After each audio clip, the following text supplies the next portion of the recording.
Warning, the following program may contain coarse language, strong violence, and brief sexuality. This video is designed for a mature audience, and viewer discretion is advised.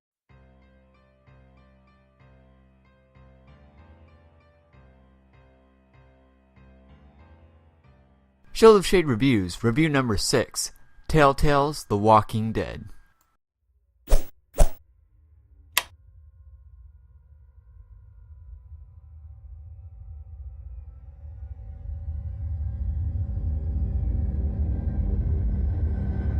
The human condition is a common theme in most media nowadays, and it's easy to see why.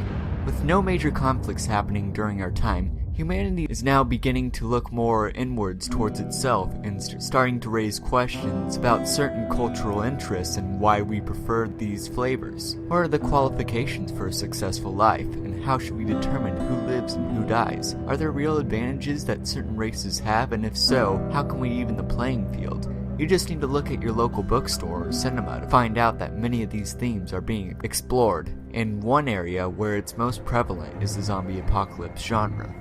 For the past few years, this genre has explored many of those themes, and because of this, it has become an enormous pop cultural phenomenon. Books, TV shows, movies, and yes, video games are now swarmed with these lumbering corpses that lust their human counterparts. Zombies are great for fleshing out people's humanity, but as a result of becoming such a gigantic pop cultural phenomenon, they've become a bit overexposed and have literally stagnated to a point of losing most of their impact. But in 2012, Telltale Games, an independent game studio that specializes in the point-and-click adventure genre, saw this trend and attempted to make their own spin-off of this immense genre. Using the popular comic and TV show series The Walking Dead as a base, Telltale released the creatively titled The Walking Dead video game in an episodic format that amassed a copious amount of critical praise and went on to gain several Game of the Year awards. The game was lauded for its fantastic storytelling and amazingly human characters, but that was in 2012, so how does it hold up today? Join me as we explore the horrifying reality that is Telltale's The Walking Dead video game. Do these survivors retain enough of their humanity to continue to go on, or should they have offed themselves after the first signs of the infection? Ladies and gentlemen, tune in and find out.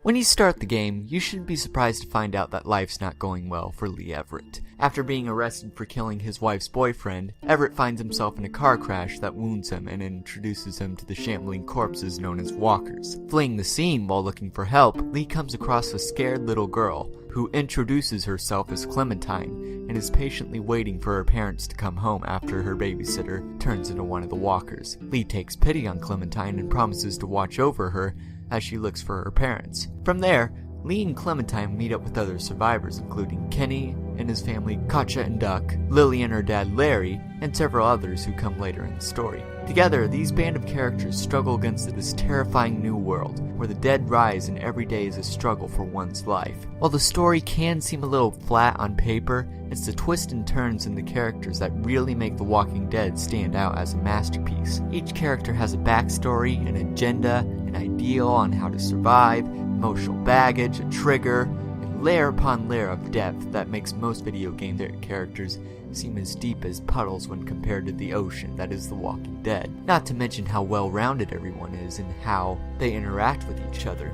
Nobody is happy about the situation they're in, and as a result, it will cause you to reach out to many characters for comfort and lash out against others because of their outlook on life, to the consequence of both sides. Oh yeah, that's the essential element to the game, which is choice. Choice is one of the core design elements to the game, and this is something that the game does masterfully. Sure, while the illusion of choice is very much in effect here and does render some decisions unnecessary, I don't think there's a single person who can deny the impact players have felt by making these choices. Sometimes it can be about deciding who gets to eat today.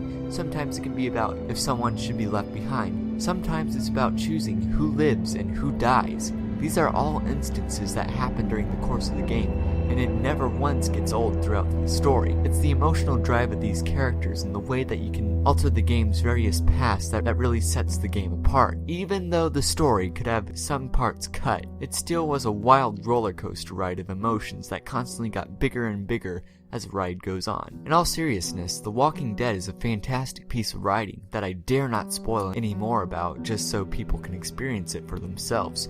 This is truly a work of art and a fine example of the plethora of emotions video games can bring out. Now with that out of the way, let's move on to the second most important element, the gameplay.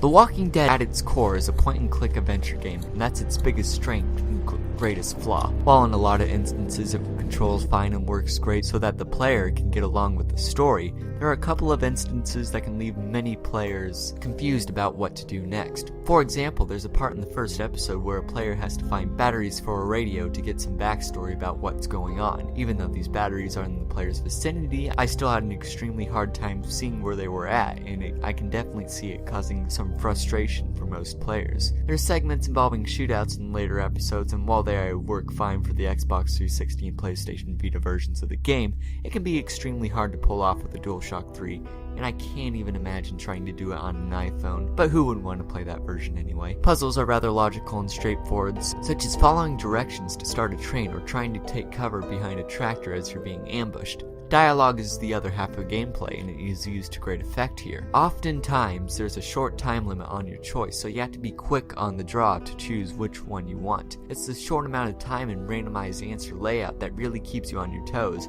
and just adds just as much tension as saying the right thing as trying to take out a walker with a screwdriver. As for everything else, the game works fine, and you have to be pretty oblivious or rather slow to die during the many QuickTime events that the game throws at you. Even then, the autosave is pretty forgiving, so pretty much anyone can pick up this game and start playing it. Now, while that's all fine and dandy, there is one issue that I have to bring up, which is the various technical bugs that came with the game. I would normally save this issue for the presentation part of the review, but in all seriousness, at times The Walking Dead can be a complete mess in terms of frame rate and glitching out. I've played the game on 3 different platforms, Xbox 360, PlayStation Vita, and the one you're seeing right now, which is the PlayStation 3 version. While it runs fairly well on the Xbox platform, the PlayStation platforms can be extremely unstable, with constant jittering and freezing in an extremely distracting way during both gameplay and cutscenes. It's a real damn shame because of how superb everything else is. Overall, the gameplay side of The Walking Dead is solid, but really needs some extra work from the coders and testers. But unfortunately, these technical bugs will consist in the next section, which is...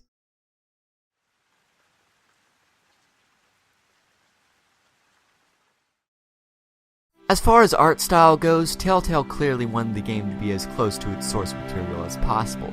They do it to a pretty positive effect. While everything is cartoony and some textures can literally look like scribbles on a sheet of paper, it is still used to a pleasing way. While the overall tone of the game is grungy and brown, there is still quite a bit of color here and there that isn't Crimson Blood. Blue, orange, violet can also be constantly on display too, and does add to the comic book feel that the game is trying to capture.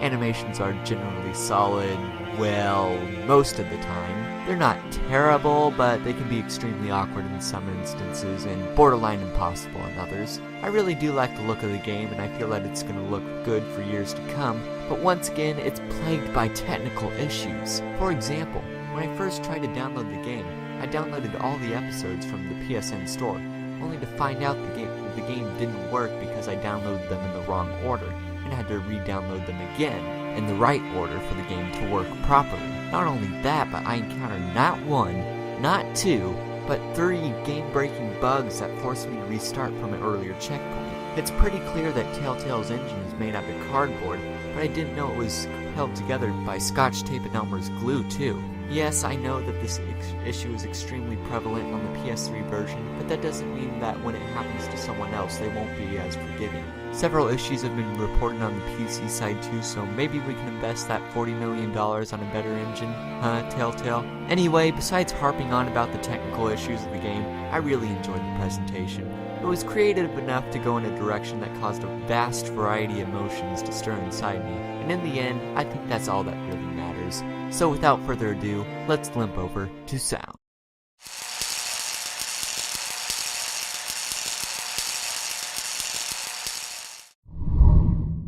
If you have played The Walking Dead, you'd be forgiven for thinking that the game's soundtrack was practically non-existent, with only having an overture and a haunting melody that plays at the end of Episode 5's credits. But you'd be wrong.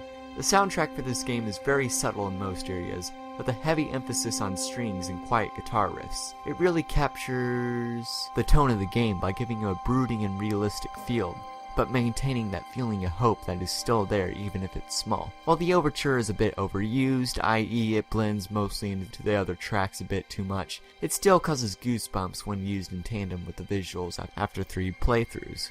So kudos to Jared Emerson Johnson for your work, and from what I've heard in Season 2, I think you're on the fast lane to becoming a standout composer for video games. Voice acting is extremely well done, and the actors display their roles with plenty of vigor and weight. Plus, there are plenty of scenes where this is shown effectively. Though there are a few odd performances from side characters. Help me! Somebody help me! But those are few and far in between. Dave Fennoy does a great job as the Everett with conveying an important role in the story, and can rival Logan Cunningham with his grave, gravelly voice. Melissa Hutchison also provides a great supporting role as Clementine and being the overall emotional drive of the story. Whenever Clementine's happy, you can't help but feel yourself smile. When she's scared, you want to reach out to her, and vice versa. Clearly, Hutchison did a great job of conveying a child character, and that's probably why Clementine is so beloved. So yeah, sound is great and is one of the many pluses on top of the mountain of pluses for this game. Finally, let's move on to the conclusion, shall we?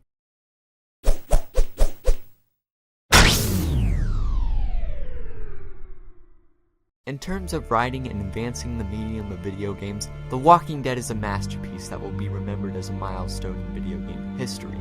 It's a knockout success that immerses players in its world, and makes them care deeply about the characters that inhabit it.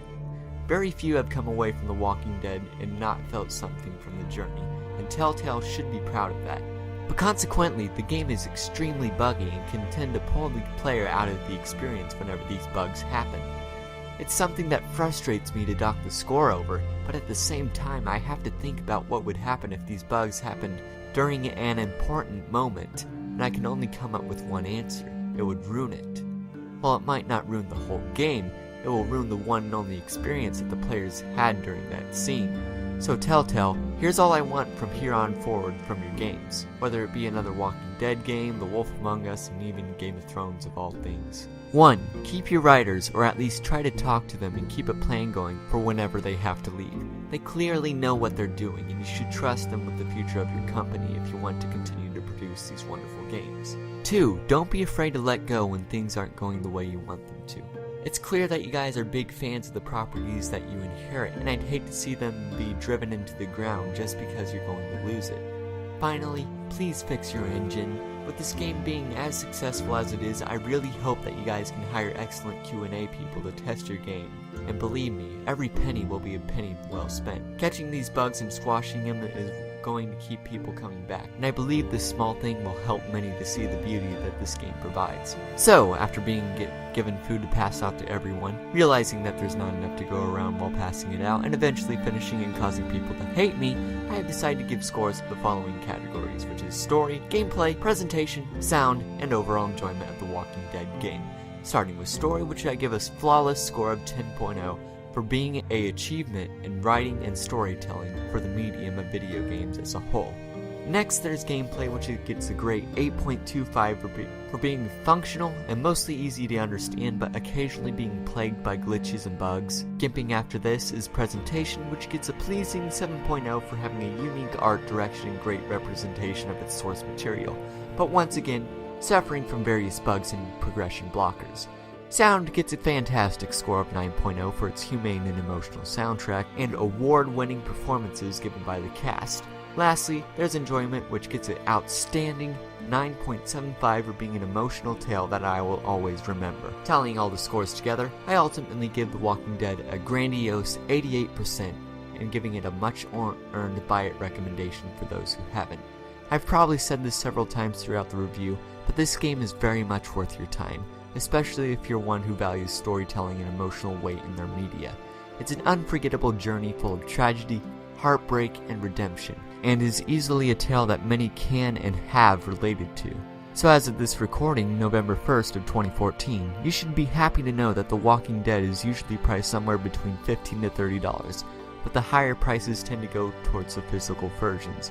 While functional on almost every platform, if given the choice I would say go for the physical Xbox versions of the game, because those versions are what ran smoothest for me and gave me the least amount of technical headaches. But if you are limited to a specific platform, good news, for The Walking Dead is available pretty much everywhere, including but not limited to PC, PS3, Xbox 360, the Apple App Store, Android devices, Xbox One, PS4, and even PlayStation Vita of all places.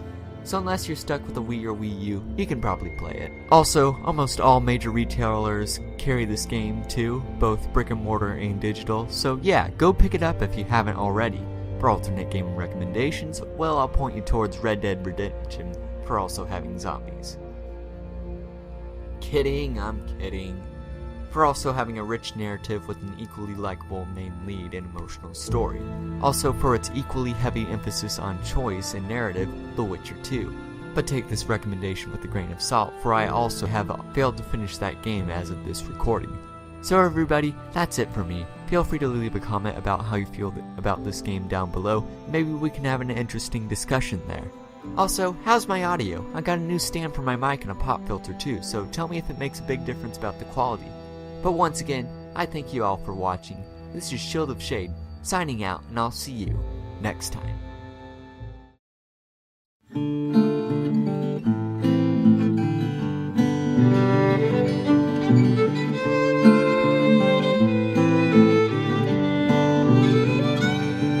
Atop the crags and cliffs the air is thin, so we'll find a mountain path on down the hill.